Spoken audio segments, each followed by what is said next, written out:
This bridge, the Thousand Islands, this garden spot of nature, this bridge stands as an open door.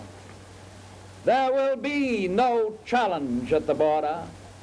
There will be no guard to ask a countersign. Where the boundary is crossed, the only word must be, pass, friend. On August 18, 2023, the Thousand Islands Bridge celebrates its 85th anniversary of welcoming visitors from both sides of the border to cross the mighty St. Lawrence River.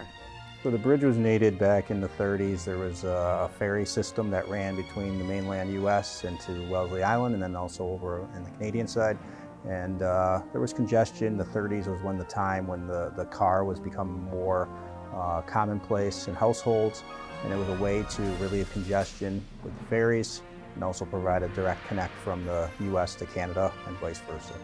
The seed was planted in 1926, and a little over a decade later, ground was finally broken in April of 1937.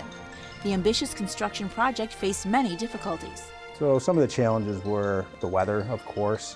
It's kind of a rural location, so getting materials, workers, places for the workers to stay. It was quite, a barren landscape in the winter especially, but during that time they started in May of 37, finished in August of 38, 10 weeks ahead of schedule. So even with those challenges, they were still able to complete the project ahead of schedule and under budget. On August 18, 1938, international history was recorded as the leaders of two of the world's greatest nations, President Franklin D. Roosevelt and Prime Minister William Lyon Mackenzie King, joined somewhere between 25 and 30,000 citizens from both nations in the dedication of this international arm of friendship. Upon a bridge itself a symbol of international friendship and goodwill, we are celebrating once again a century and more of peace between the United States and Canada. When we reflect upon the disputed frontiers which threaten peace in other quarters of the globe, we cannot but feel that the ceremony in which we are participating has in it something of significance to the world.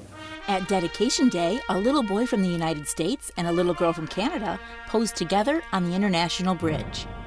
I was standing with my parents and my sister waiting for the procession to come by, and a reporter said to my mother, "Is this a little Canadian girl?" And mother said, "Yes." "Can I borrow her for a few minutes?" And so the thing I remember is we were running down the middle of the road.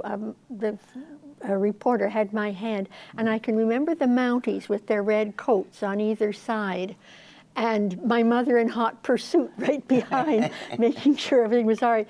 And Robert was already there, and he had his American flag. And so they gave me a flag, so I was holding it in this hand. And then they said, "Turn and shake hands with the little American boy." So I turned, and the whole side of me turned.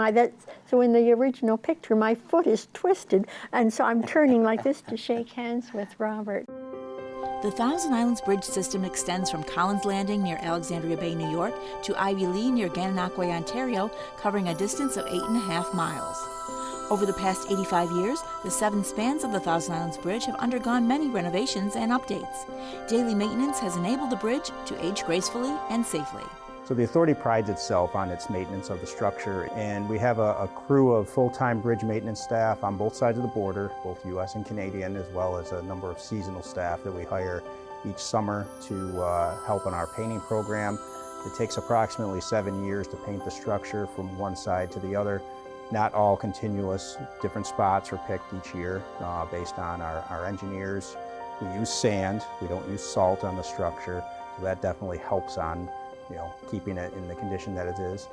Over 1 million vehicles post-COVID cross the bridge each year, a number that has been steadily increasing toward its pre-COVID average of 2 million vehicles per year. So the bridge itself, it provides a huge economic impact to not only the local region through jobs that it creates, but it's also bigger than that. It connects the two countries. It's the commerce that crosses over that bridge every month. The tourism that it brings to the community, it really connects the two countries. We're the 6th busiest crossing between the U.S. and Canada. So the economic impact to the crossing is huge, as well as the connection of both countries that it provides.